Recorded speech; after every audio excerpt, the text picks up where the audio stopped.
morning, everyone. Walter Parks coming to you from St. Louis, Missouri. If you're listening on the radio, it's WPVM FM, WPVM LP 103.7 in Asheville, North Carolina, WPVMFM.org online. Thank you to the Facebook listeners and YouTube listeners. It's always meaningful to play for you on Sunday mornings. In the big house where the sun lives, with the walls so white and blue, in the red soil all the green grows, and the winds, they blow across your face, they blow across your heart.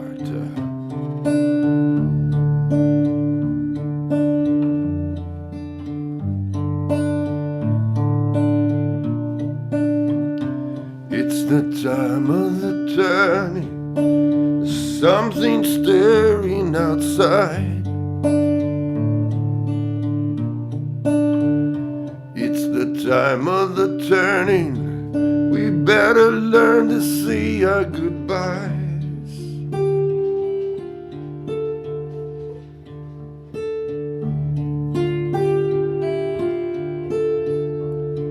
All the earth breaks like a stale bread, and the seeds are folded in the soil. Oh, the sun pours, then the rains fall.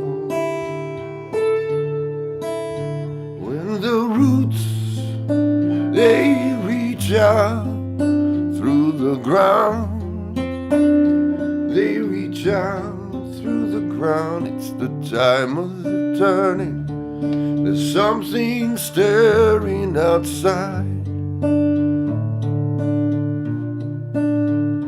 It's the time of the turning, the whole world's falling, nothing you can do to stop the next emerging. It's the time of the turning, we better learn to say our goodbyes.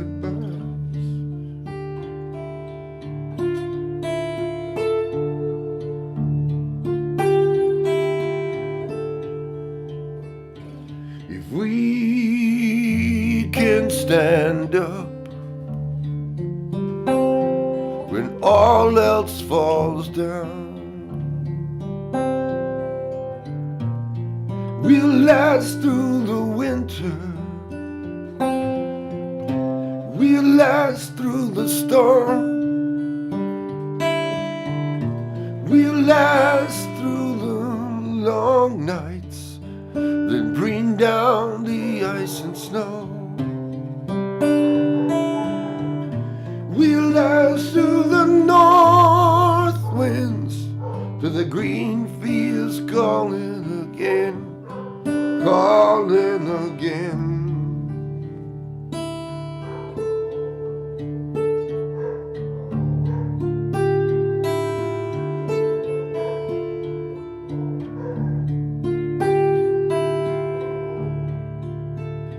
In the big house where the sun lives, with the walls so white and blue,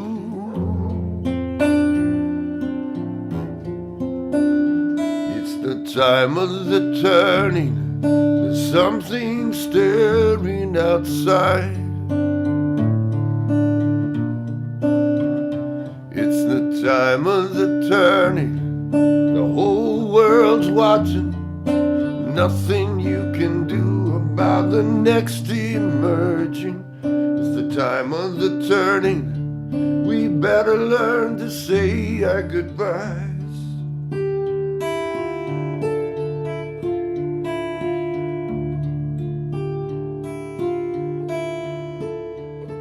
In the big house where the sun lives, with the walls so white and blue,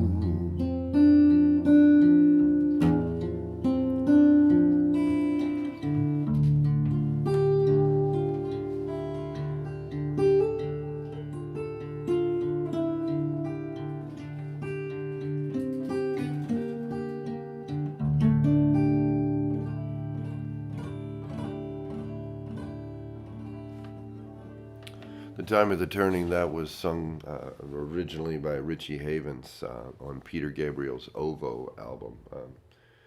I think it's one of Richie's best vocal performances, although in singing that right there, I'm realizing it's really not comfortably in my range. I love the low part, that makes me feel real good, but the middle range is probably not the best for me, and that's one of the things I'm really doing right now in the COVID, is kind of taking all my songs and trying to figure out which brings out my best qualities as a singer and of course as an artist. And I encourage you all to do the same. It's finding our style and latching onto it is extremely important. I talk about it all the time. It's not enough just to, as a singer, it's not enough just to try to duplicate something or to just play as something. Okay, I played that song, for instance,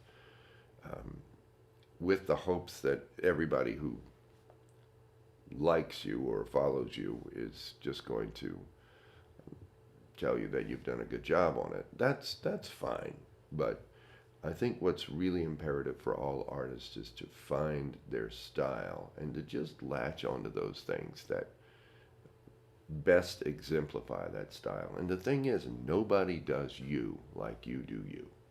And it doesn't matter, however uncolorful and uncool your upbringing, you might think your upbringing was. There's an aspect of that, I guarantee you, that somebody somewhere in the world, it doesn't matter if it's in, Bosnia or in Des Moines, Iowa, somebody's going to say, I like this person's perspective. I like this person's painting or their dance or whatever. And I think you get what I'm saying. But good mornings, Walter Parks coming to you. Still in the COVID times, and I'm broadcasting on WPVM FM, and that's WPVMFM.org if you're online. 103.7 in Asheville, North Carolina, and good to be with you this morning.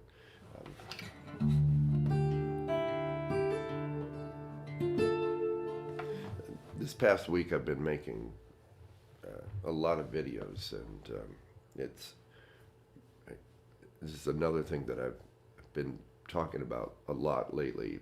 I don't know so much with you all on Sunday mornings, but the COVID has imposed upon artists this necessity to shore up other skills rather than just music. In my case, we now have to be video presenters and essentially television stations, which is fine. I love visual. I love, to me, the visual and music are inextricably linked. As a matter of fact, when I'm singing music in my head, I'm also seeing visuals in my head. I'm seeing it's a whole package. They can't be separated for me, and so that's fine. But for many of us, maybe that would be just too exhausting. And in a certain way, I'm kind of envious of those musicians or artists who say, no, I just do one thing. That's it. That's my thing. And if the world is meant to hear me or to know me on a deeper level, the world will come to me. And I will say that that's an aspect that has been an aspect of my survival. People say to me, "You've been in music all your adult life," and quite frankly, probably the top five reasons why I've been able to survive, if you will, in the arts is because I've adapted. I've been it's just simple willingness to try to learn different ways to connect. In the early days of my touring with Stephanie Winters and the group The Nudes, we would I can remember we played so many colleges, and half of the colleges that we played at the time were they had terrible PA systems. So I just started carrying around a big PA system with me, and my back is now paying for it at this point in my life. But we used to joke that okay, here's a math department PA system, and the speakers would be about well, I'm holding up my fingers from the radio. People can't get that. But let's say this the size of a cigar box, and it was stuck on the wall. Now a cello, we would travel around with a cello, and when they would put a cello through that kind of a PA system, and I would actually put a little stopwatch down on the stage and say, I'm going to give that little speaker about 10 minutes, and then it's just going to die from the cello being ripped through it. My point is, I adapted to the situations. I was interested in connecting, so I decided I'm willing to carry my own PA system. So there's been versions of that all the way through my career. And I think it's just simple survival. I'm not saying it's the best way. Again, I'm kind of envious of the archetypical musician who just says, all right, here's my guitar. This is all I'm willing to do for the world to connect. Frankly, I don't think that's realistic, but it's probably leads to a much greater sense of peace of mind than my version. So let's. I want to. So in my projects this week, I have resurrected some of my acoustic songs. So that's this episode, if you will, is going to be all acoustic. And this song is one that I initially wrote on an acoustic guitar, but when I manifested it, it was a soundtrack for a movie. And the movie is called City of Mercy. And I don't know if Rodney Fair is watching this, but I would love it if Margot could post that link. The song is dark. The movie is dark. It's an episodic series, actually. And I'm one of the actors in it. I got connected with the director first as an actor. And as you might guess, I was hired to kind of be a trucker. And I do trucker pretty well. And, in New York City, a guy with a beard like this is sort of exotic. It's almost like hiring some native Canadian from the North Tundra or something to come in. So, but you go to Charlotte, North Carolina, and pretty much everybody looks like me. But I won't tell the people in New York that. But anyway, so the City of Mercy is. You get fooled by the name because I talked with the director about this, and I was like, well, what is it? Is it good? Is mercy good? Is mercy evil? And a guy walks into the diner, and he talks all of this, evangelical spiritual stuff. I'm going to pray for you in your time of your greatest, darkest moment, and I pray that your soul is saved, and something to that effect. But you come to find out that this guy's he's sort of a devil in the cloak of sacredness. He speaks the right words, the calming words. He speaks the biblical tone, but he really isn't. And I think in our lives I would say in this little movie piece, I love the the reaction of the woman who's in the diner, who this customer is talking to. She's the waitress. And she kind of smiles at first. And then she kind of goes flat in expression. And we have to use our heart to tell the devil from God, if you will. Forget about the biblical part of it, good and evil. Some of us don't even believe that those two forces exist. I can tell you that when I saw the World Trade Center's towers go down, right before I saw them go down, and I rushed to that scene after I heard a plane had hit, the first thing I saw when I got out of the subway station there at City Hall, which was a couple of blocks away, and both towers were still inflamed, the first thing I thought of, saw, and felt was that this was evil. I'm not making a political statement here. I'm just saying what my gut was. I looked at those flames and I said, these are the flames of evil.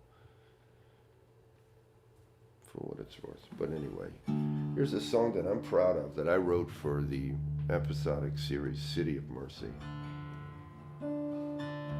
And it just deals with those issues of telling good from evil and using your heart to do so. Put your hands in the air and walk to the light. Something about you just don't seem quite right. I can trade your salvation for a secret or two.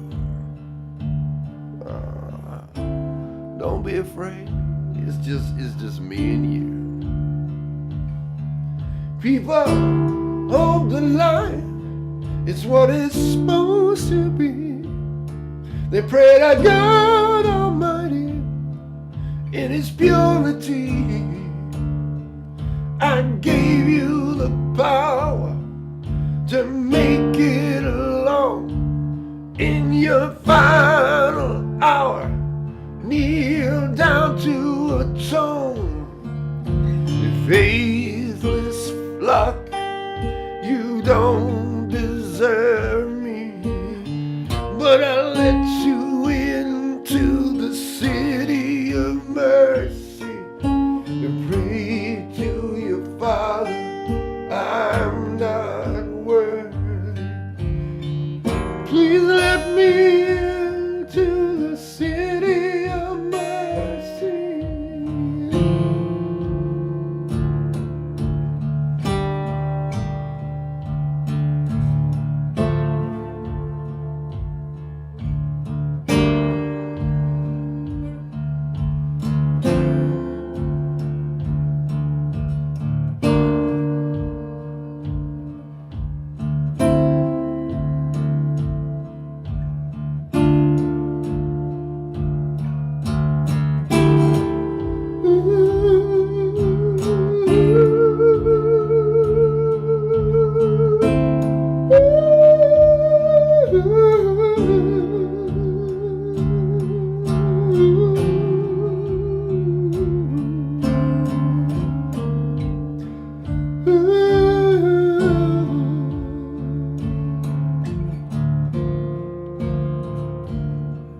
Put your hands in the air and walk to the light. Something about you just don't feel quite right. I can trade your salvation for a secret or two. Don't be afraid, it's just me and you. People, hold the line, it's what it's supposed to be. They pray to God Almighty and His purity. I gave you the power to make it alone in your final hour. Kneel down to atone.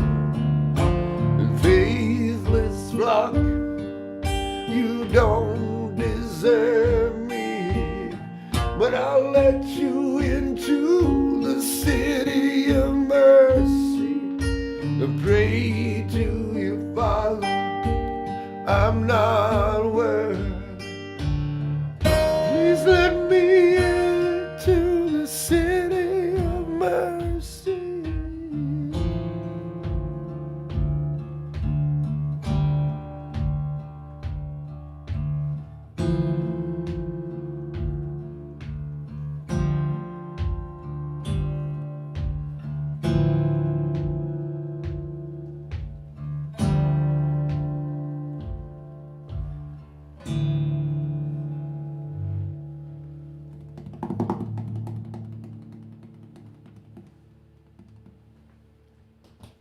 City of Mercy. I'm proud of that song. It's a dark one, you know. It's I was asked in one of the comments from last week's broadcast. A gentleman who watches me all the time said, "Why don't you smile? You never smile."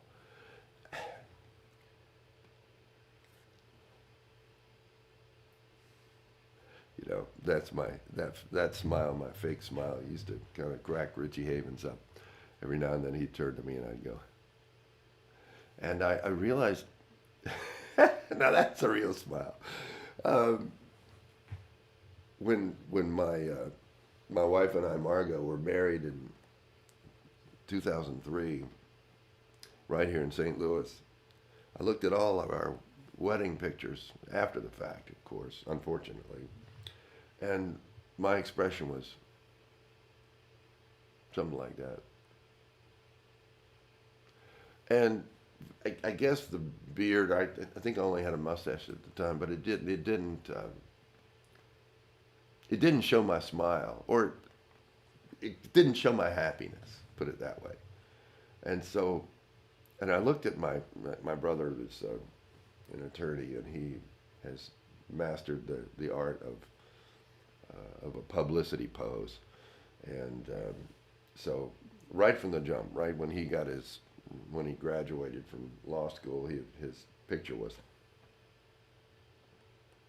and I studied that picture for hours, and I learned how to do a fake smile on demand, and I realized that's what I needed for my wedding shots, is, you know, my fake smile, because it doesn't look like I'm happy. I was elated. I was marrying the most wonderful woman in the world, and this is what it looked like. All of my pictures. Which brings me to the question, or I'm trying to answer the gentleman who asked, "Why don't you smile?" You know, I the only thing I can say is I'm just kind of, sometimes life's darkest side brings beauty to me. I find that the minor chord to be Spinal Tap about it is the prettiest chord. And well, now I've tuned the guitar to a major. But isn't that beautiful, huh?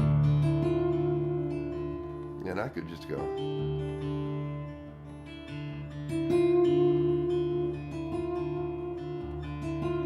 Put it this way, I'm smiling inside, and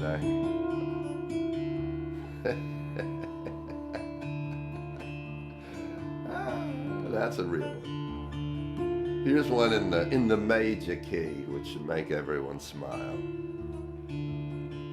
Maybe it's just a newspaper I read every morning, and I just think, oh, jeez. It's hard to work up a smile. I don't want to work up anything.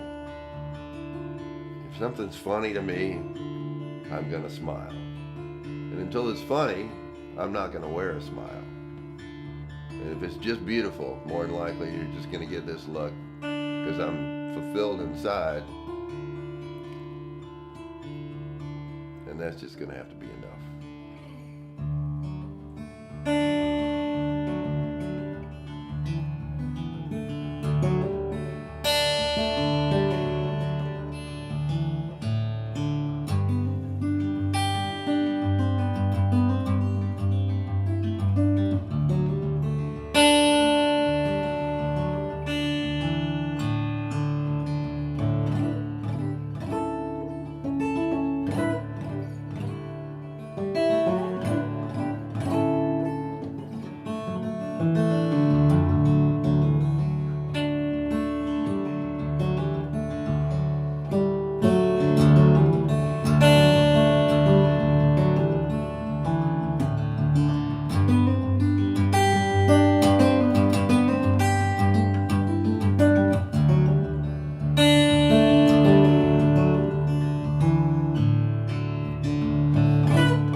Martha, as originally performed by the Allman Brothers, Dickie Betts and Duane Allman. It was the only song in the Allman Brothers repertoire that Duane Allman composed on his lonesome, and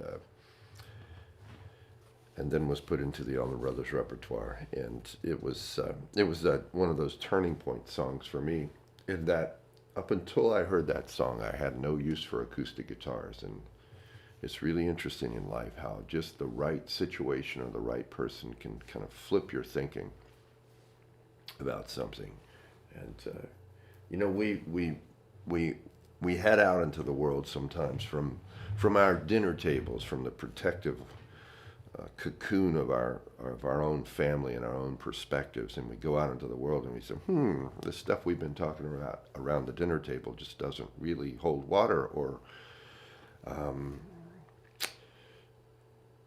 we're challenged with our prejudices and our preconceptions about the world. It doesn't matter if it's artistic or cultural or whatever. And even with a piece of music, for instance, I have this personal warning bell that goes off, that kind of whenever I think I've got a piece of music figured out and I really think I know it, then the warning light goes, maybe I can know it on a deeper level. And that song was an example of that. For years, I kind of I play it in my group Swamp Cabbage, and we do an electric version of it, which is cool, and I'm really proud of that because it was originally done acoustic. So as I'm always saying on Hymns and Hollers, do your own thing with a piece of work. If you're going to perform somebody else's work, do your own thing with it, for sure. What's the point? So the way I performed it today was closer to the way the Allman Brothers does it. I think they do it in the key of E. I did it in D, big deal. But there was this, I sat down with Jim DeVito once, and Jim DeVito is a bass player. Many of you know him if you're tuning in from the Jacksonville, Florida area, but he has produced all of my Swamp Cabbage records. And he's also a bassist. He plays bass with Swamp Cabbage when we head down that way. But he had this kind of southern sort of hop and skip to his playing, and at first it annoyed me because it was kind of holding me back, and it was like I had this New York edge that I was bringing to this song. And this song came out of the swamp. It came out of Georgia, and here I was playing it with just this sort of bravado. And he was pulling me back, and man, I don't like to be held back. I don't like it. It just, ooh. Anyway, But then I asked myself, well, wait a minute now. That's a sweet kind of feeling, you know. That's sweet. The way he's playing is sort of this North Florida kind of. That doesn't sound like anything else. And so then I went back and listened to the record, and they're doing this kind of a sixth state. This almost, it was a little bit, oddly enough, it's kind of like what Richie Havens used to do to music, is like, or to rhythm, like a checka checka checka checka checka checka checka checka. It's that. There's an underlying little bit of that sort of a gallop. That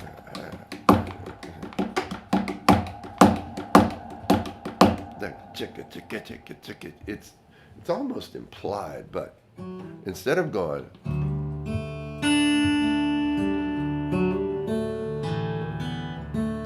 That's the way I used to play it.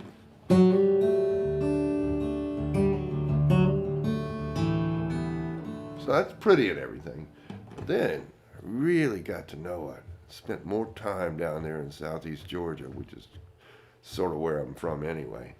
And I realized I was not completely there. So then I brought the.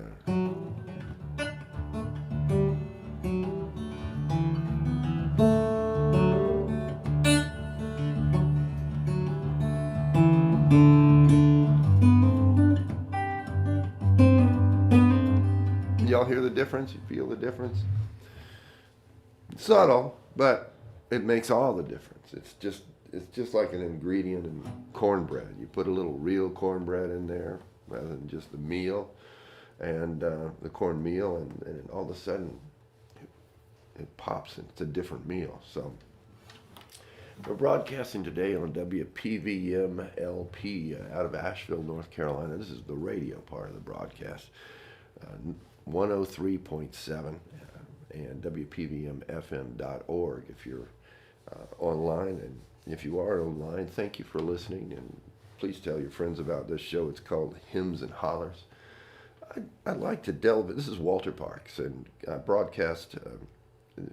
I'm sitting in St. Louis, Missouri. I'm coming to you via all manner of ways, YouTube and Facebook, and thanks to my friends in Jersey City, Jacksonville, Florida, Boise, Portland, Oregon, and we even have people from Sri Lanka listening from time to time. So this is it's an honor to have that kind of reach. But I'm going to retune and play another song that sort of switched my thinking. It kind of grabbed my mind and my sensibilities and my preconceptions and said, you're wrong, Walter. You're wrong. The acoustic guitar is viable, and it's cool. So hold on a second.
I love that song. It's Black Mountainside. I can't remember the Bert Janus or something like that is the original writer, and Jimmy Page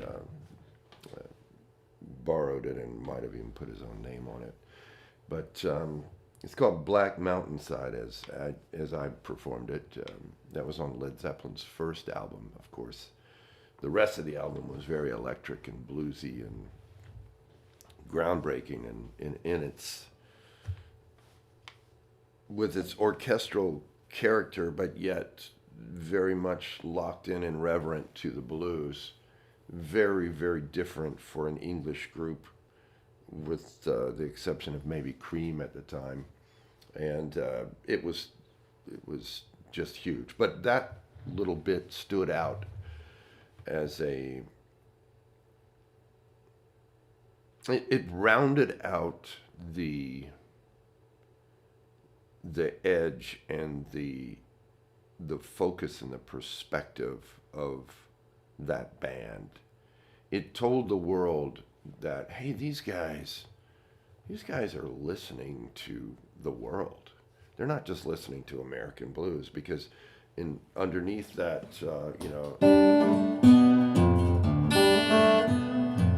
was a tabla player, and the more I'm pretty sure I'm right about this, but the more the more experienced I got as a musician, and the more I would hear that recording of Black Mountainside on Led Zeppelin's first record, and the more I understood that the relationship of Jimmy Page to that tabla player was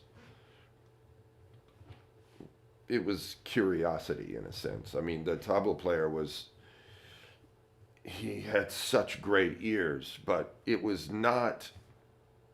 Put it this way, my good friend and colleague and great drummer Jagoda and I sat and laboriously memorized every twist and turn to that song, and it is quirky and inconsistent and beautiful in that way.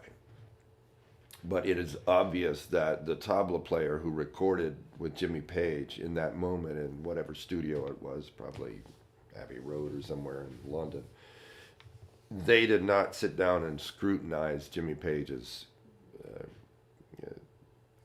quirkiness, and they just went for it. And the tabla player was just all ears, and it's a wonderful display of an artist's flexibility.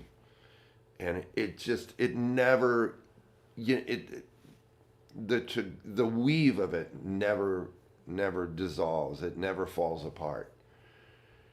And it sounds right, but I'm pretty sure they didn't memorize or work any of that stuff out. I mean, Jimmy Page probably knew what he was doing, but it didn't sound rehearsed. It just sounded like, let's take a few takes of this and see if we get it. And it was just wonderful. And so that's Black Mountainside from Led Zeppelin's first record, and I'm really proud of what we do with it in Swamp Cabbage. We did it on a record called Drum Roll Please, which hopefully soon we'll have available in digital form. It is sold out. The CDs are sold out, and we are not pressing any more of those. But it's these are interesting times. I've got half a garage full of CDs, and I played a gig this past week in St. Louis, and the house was packed. I'm so proud of what we did. I had great press in St. Louis, and never before at one of my shows have I sold exactly 0 CDs. And I thought, oh my, holy jeez, what am I going to do? I got all these boxes of CDs. We've got to be able to do something creative with them. I mean, I'd love to sell them, but I have a feeling that ship has sailed. So, but we certainly do appreciate your support however you can give it. And we'll just leave it at that. And all the different ways to stay in touch and check me out on the website, walterparks.com. There are ways to get my music, and they just happen to be in a different form than in the old school. Maybe we'll press a record someday. That might be fun. That might be a lot of fun. Well, you know, my job, my focus this past week has been on trying to prepare some videos for the Folk Alliance. And the Folk Alliance is a gathering of acoustic musicians mostly, from all over the world, but for the most part, the thick of it is Canadian musicians and musicians from the United States. Of course, because of the COVID, there's not going to be a convention, but we've been all contributing videos, and I kicking and screaming, I made a video of just me playing acoustic with these microphones, no PA system, no effects, none of that, and that just kind of, I don't really like. It's really hard for me to do these live stream things just acoustically. I know, I understand why people want me to play just simple and acoustic, but the problem I have with it is that I'm doing these hollers, and the hollers, as you will see, because I'm getting ready to do one, the hollers, in order to effectively perform a holler was by nature loud. Hollers was an old southern way of communicating through the darn woods and through really, vast expanses, be they pine thickets or just marshland. And the challenge for me is that I play the guitar pretty softly,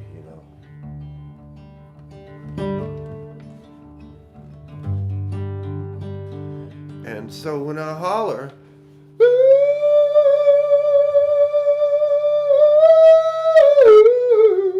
now I'm doing that softly. I'm doing it as softly as I can. But I guarantee you, it's probably in the comfort of y'all's living rooms, that holler's probably distorting. And I'm sorry, I haven't figured out how to match those things. Because we're trying to do this old school. Here's a microphone, one microphone. This is going to my PA system, which enables me to get a little reverb. So this is how I'm getting to you, sound-wise. And if I get in like this to talk sweet and sultry with you, the microphone has to be at a certain level. Anyway, there's all these challenges of just, it's apples and oranges. So when people say to me, oh, just keep it acoustic, just play it. Can you just play acoustic? And that's like telling, to me, this is the way it feels to me. I'm just going to be honest with you. It's like if I was a scientist at NASA, and we were full out using computers, which they are now, to guide the space shuttle safely up to the orbiting station or whatever the mission is. And somebody comes up to an engineer at NASA and says, wouldn't it be great if you just use a slide rule? I mean, wouldn't it be so cool? Just a slide. How about an abacus? Can't you do that with an abacus? Or what happened to a pencil and paper? I mean, come on, stop asking me to do live streams acoustically, because you're killing me. And what I've been trying to do, and Margot's going to put up a video of a 9 Inch Nails song that I performed last week, with the benefit of, here's how I do it, and I'm really, really proud of this. I play it live, I play it real, and I take every one of my instruments. I take my couple of amplifiers, my direct, my stomp box, my voice, and I put them on different tracks. And then after I record it for real, I then enhance the sound, and I make it sound as grand as it sounds live. So, in my estimation, I'm doing a service to the listener. I'm honoring y'all. I'm upholding my end of the bargain and giving y'all the experience, that the closest experience you can get to a live performance. And I'm putting the time into this, a lot of hours, and I enjoy it. But it really irks me when people want me to use a darn slide rule when I could be using a computer. So that's what, but I get it. The aesthetic of just the acoustic guitar, it's okay. Anyway, I feel like I'm going on a rant here. I think I am. I'm happy you're here. I'm happy we're together. And here's a song of my full manifestation of Nine Inch Nails and Trent Reznor's Hurt.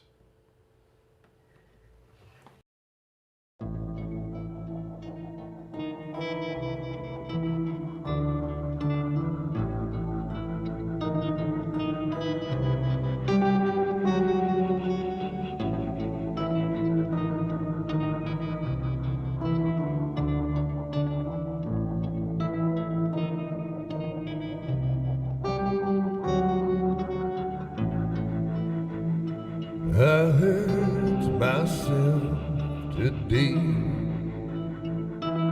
just to see if I still feel. I focus on the pain. It's the only thing that's real. The needle tears a hole. Old familiar sting. I try to kill it all away, but I remember everything. What have I become?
Well, Trent Reznor is Hurt. I hope you enjoyed that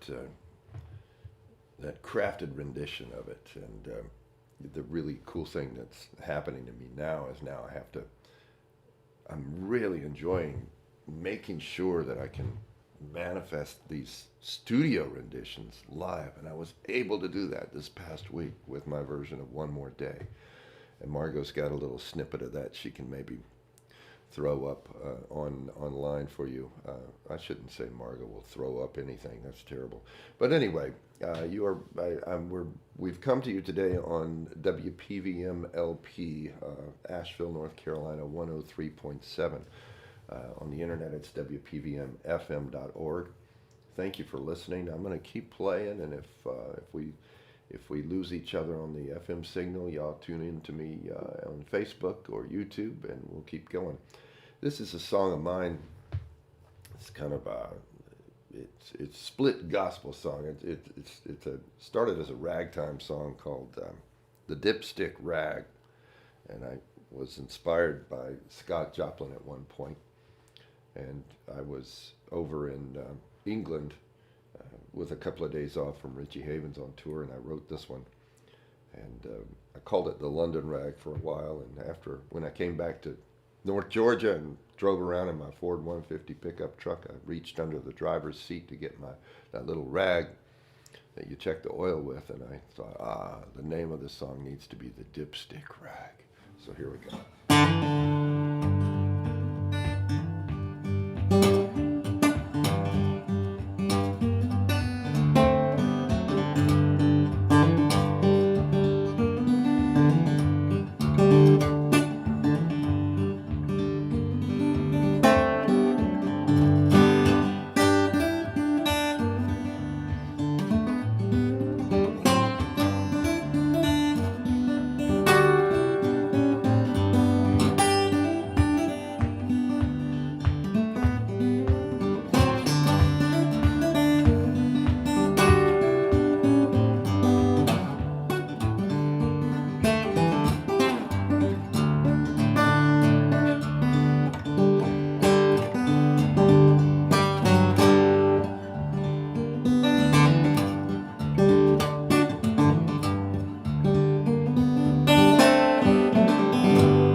Tell him what you want.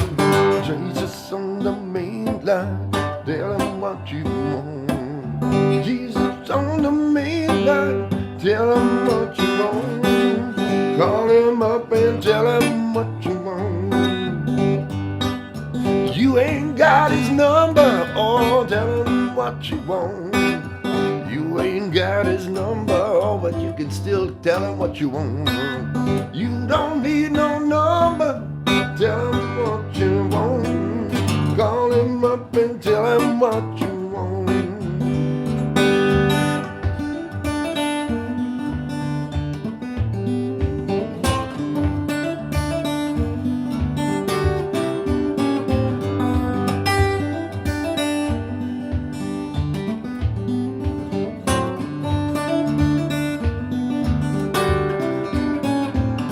Woo!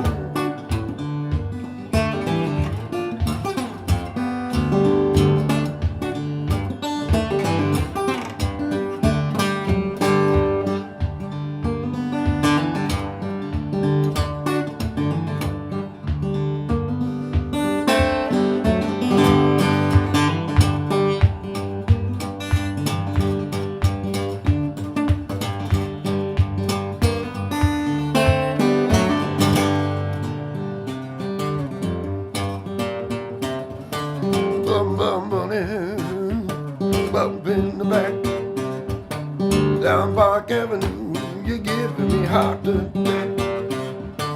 Hey there, skinny, come to Papa.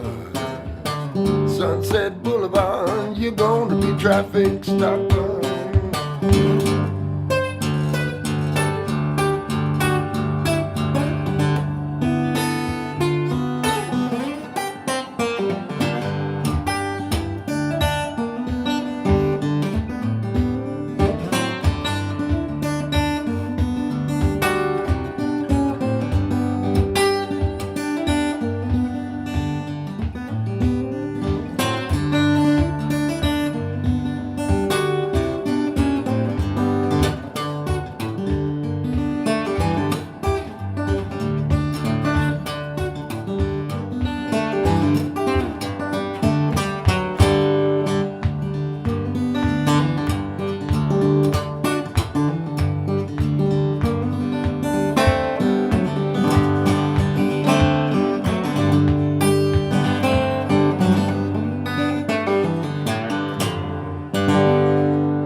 Ooh, that was the Dipstick Rag that I wrote for Swamp Cabbage on our first record. The record was called Honk, and I'm so proud of that body of work. We did 4 albums. And in the middle of that, I realized, oh my gosh, I haven't sung any hymns or hollers to justify the name of this show today. So I decided to sing a little bit of. Y'all help me with this. It's called Jesus on the Main Line, which I was introduced by Vivian Sessoms, or she introduced me to that song. And it's, I'm going to keep this one on. But I thought that was an old spiritual, but I see online that it's attributed to Ry Cooder. I'm confused. Maybe somebody could help me with that. It just, Ry Cooder is a fixture, and he's a deity of sorts. But could he have written that song? I don't really know.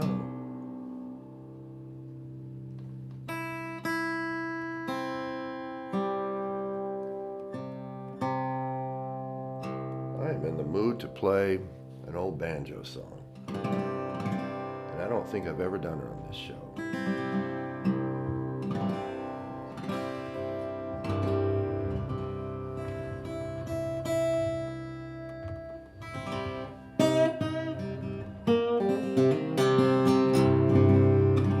I played this the other night in St. Louis, and it kind of brought the house down, and I thought, whoa, this is cool. I did this, this came from the Okefenokee Swamp music series, and this was a song that was only existed in lyrical terms, at least for me. I couldn't find a recording of it anywhere, but I saw the lyrics in a book about the Okefenokee Swamp, and I kind of had to do, I felt like a detective or something, just trying to figure out how the song actually went so I could put the lyrics to the music. And I found a version of it in one of the first recordings ever made from a company in Memphis. And the dogs are objecting to something. But there was a song way back when called Banjo Sam. So Banjo Sam as a musical piece was it turns out, and I figured out from a recording that I had heard from 1964 of some singers named the Poplin Family Singers out of Charleston, South Carolina. And they were just an old string band, kind of like bluegrass, gospel. They were a gospel band, I think. And they sang a version of Banjo Sam, or maybe it was called Catfish at that point. I think by the time the music kind of migrated to the East Coast, it was called Catfish. But they have this. The Charleston lyrics were different than the Okefenokee lyrics, and that is something I've found in my research. Is that by the time a song got from the Mississippi Delta to the Okefenokee Swamp, the lyrics were all different, and so I've of course been singing the Okefenokee version. And something I've found when I kind of analyze the lyrics, it's sort of no surprise, but the local mentality, or the mentality of the swamper, the homesteader, the guy who lived out there, would have written with his or her perspective. And there were the folks out there at that point were, I guess this brings up another issue. I'm just going to go ahead and crack it open. Folk musicians at this point in time the folk music is sort of, at least since from the 60s, has been the sort of province of liberals and people who are thinking along those lines, put it that way, just leave it at that. They want social change, they want social justice, they want rights for everybody, and that's great. I'm not saying that's This is not a value judgment about that. But the old-timey people who were first playing acoustic music, which would later become known as folk music, I'm pretty sure that the old-timer, the mountain folk and so on would have been on the other, would that the timeline were moved up, they would have been on the other side of the socio-political extreme from the normal New England liberal poet concept of folk music. Do you get what I'm saying? Do you even agree with me? Write me. I don't mind a little challenge, but I have a feeling the mountain folk, they didn't want any government intervention. They wanted to do things the way they want to do things, kind of like the way people are up in Maine, Stay out of our lives. We got this. We don't want you telling us how many bears we can kill in a year. We don't want you telling us how much land we can farm or can't farm, that sort of thing. And so, but yet, these are the folks who were playing banjo music and Appalachian music and fiddle music. And this song came from that reality. That said, there's almost a Buddha-esque orientation or perspective in the lyrics. The singer, he's seeing a catfish in the stream. He says, catfish, catfish, going upstream. Mouthful of butter, gill full of cream. Caught that catfish by the snout and turned that catfish inside out. So when he first sees that catfish in the stream, almost in a Buddhist type way, he's seeing the end result of that catfish. He's seeing that catfish on his plate.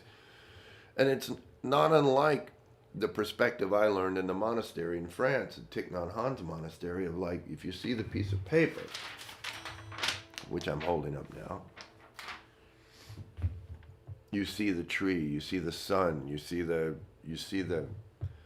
miller who chops down that tree, and the pulpwood worker. You see everybody involved and everything involved in the process to bring that paper from tree to what's in your hand.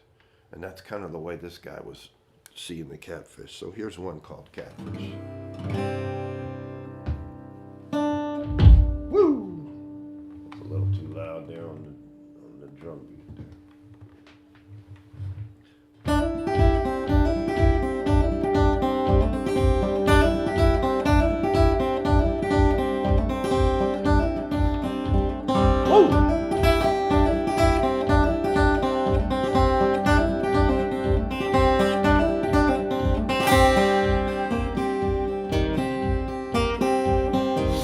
Catfish going upstream, mouth full of butter, gill for the cream. Caught that catfish by the snout and turned that catfish inside out by me. Banjo Sam,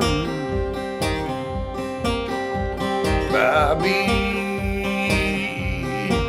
Banjo Sam.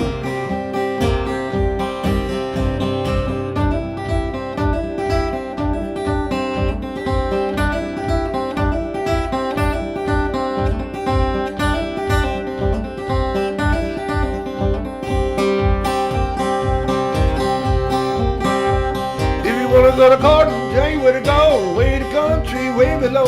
When you get there, the folks ain't home and the girls are mad 'cause their hair ain't come by. We Banjo Sam, money, Banjo Sam. Come on.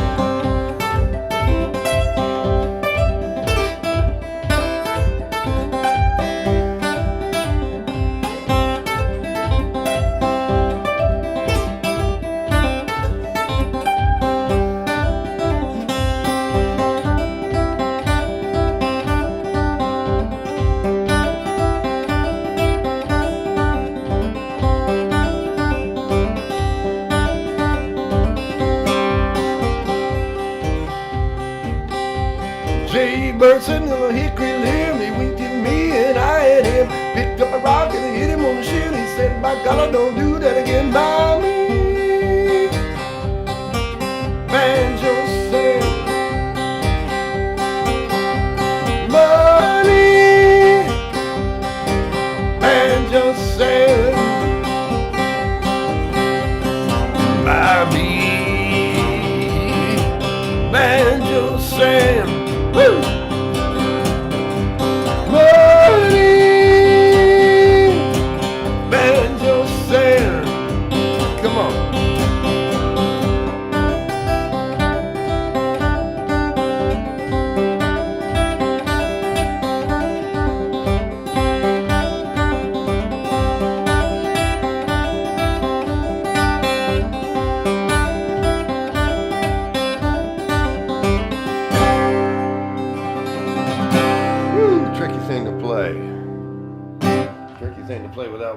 much warm up, but that's okay. I enjoyed it.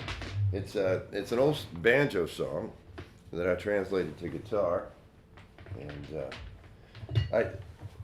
I hope you get a chance. And most of you probably have seen it, but in the Library of Congress did a feature of my work from the Okefenokee Swamp.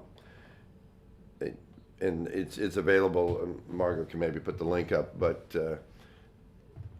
the stomp that you hear in the video is actually a sample of me stomping on the old porch at the homestead in the Okefenokee. So I just recorded that 1 foot stomp, and I just triggered it with this pad, and it was a cool marriage, I think, of technology and folk and acoustic, and I'm real proud of that research, and check it out if you haven't already. I got word from the online comments that we've got a listener from Suffolk, England, and that's really cool.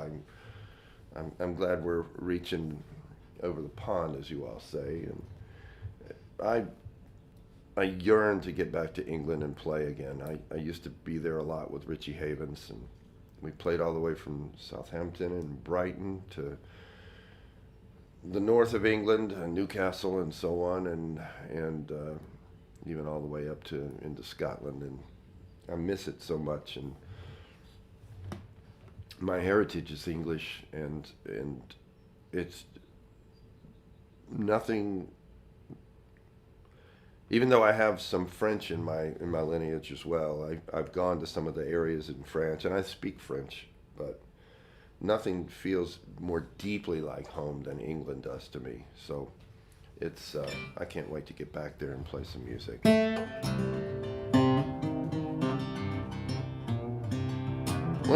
One of the coolest places that I played was in the Midlands, I think. And it was called something like the Cinemadrome, or I think that was what it was. It was this old movie house in the middle of a small little town in the middle of nowhere. That I think it was called the Cinemadrome. Something like that. I can't remember the name of it for sure, but it was an old movie house that was converted into a concert hall. I think they had ripped the seats out of it, and it just had a great vibe. It was funky and weird, and I love that when you go to a small town and you expect it to be very provincial and tucked in, and it surprises you. And anyway, I'm going to play one more song. I hope you've enjoyed this episode of acoustic music. I like it. I've enjoyed going acoustic today, but unlike the NASA engineer using the slide rule, I have used the assistance of a PA system and modern technology like a porch box to get my point across.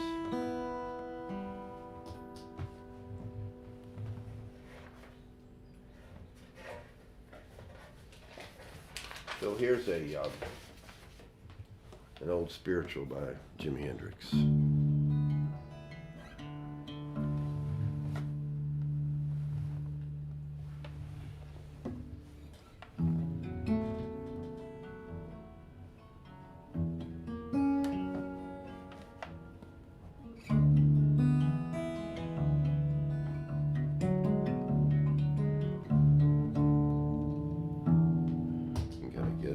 Get it in tune.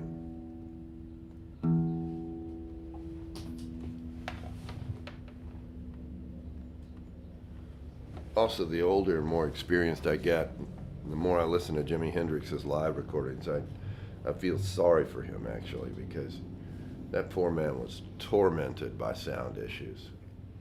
And the PA systems were god-awful back then, and he was playing so loud that he just had to have faith that his voice was getting out to the audience, because they didn't have a proper monitor system back then. And he was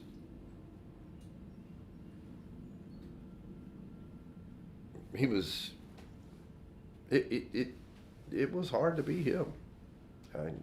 You just imagine going to work every day and having a different computer. One morning you might have a Commodore computer from the very first era, or an Atari computer or whatever, and then the next morning you've got a brand new Mac with Big Sur application and operating system and all of that. And then the next morning you come to work, you have a PC. You've got an IBM style computer, and then the next morning you've got a Lisa, which is one of the first Macs. And then the next morning you've got an Abacus. That's what performing can be like. You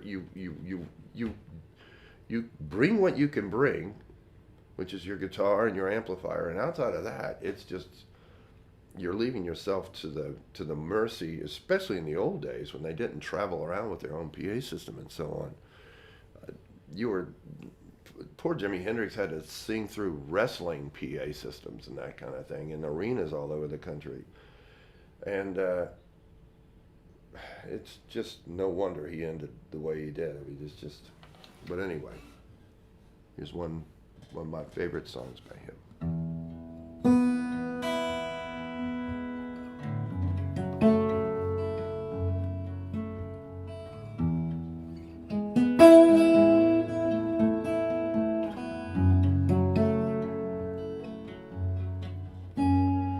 Angel came down from heaven yesterday, stayed with me long enough to rescue me. And she told me a story yesterday about the sweet love between the moon and the deep blue sea. And then she spread her wings high over me. She said she's coming back tomorrow.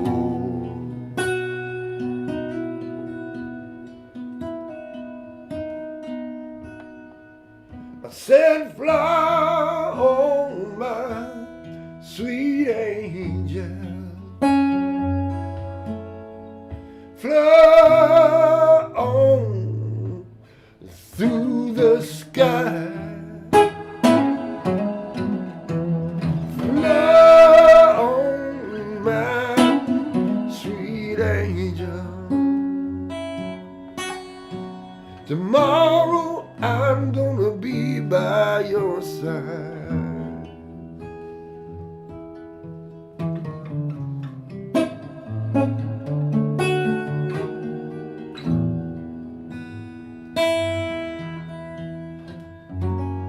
Sure enough, that morning came to me,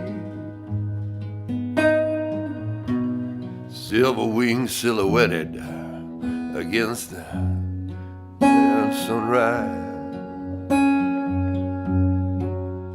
and my angel, she said unto me, today is a day you're gonna rise. Take my hand, you're gonna be my man, you're gonna rise. And then she took me high over yonder.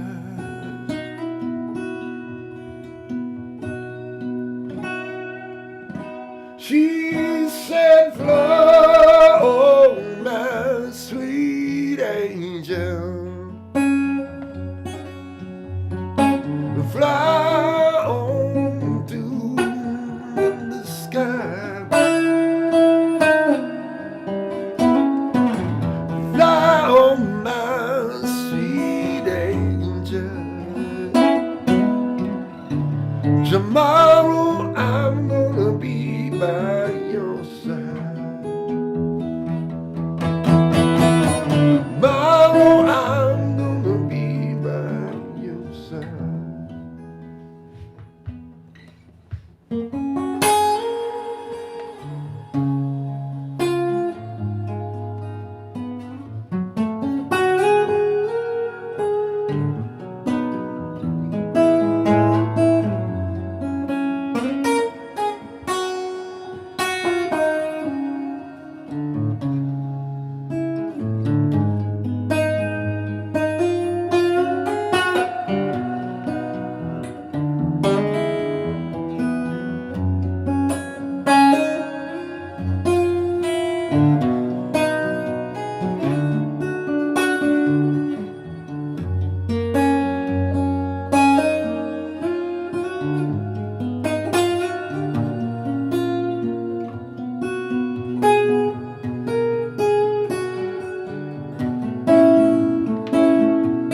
Oh, fly on, my sweet angel. Fly on through the sky. Fly on, my sweet angel. Tomorrow I'm gonna be by your side. Tomorrow I'm gonna be by your side.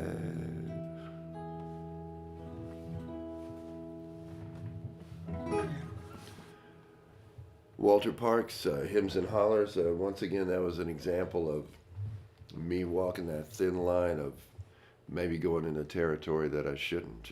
And what I mean by that is I'm perfectly capable of doing that song using all my strength, but out of habit, I tend to kind of go back into the Hendrix thing. Why would I want to go back into the Hendrix thing? He's already done it. Angel came down.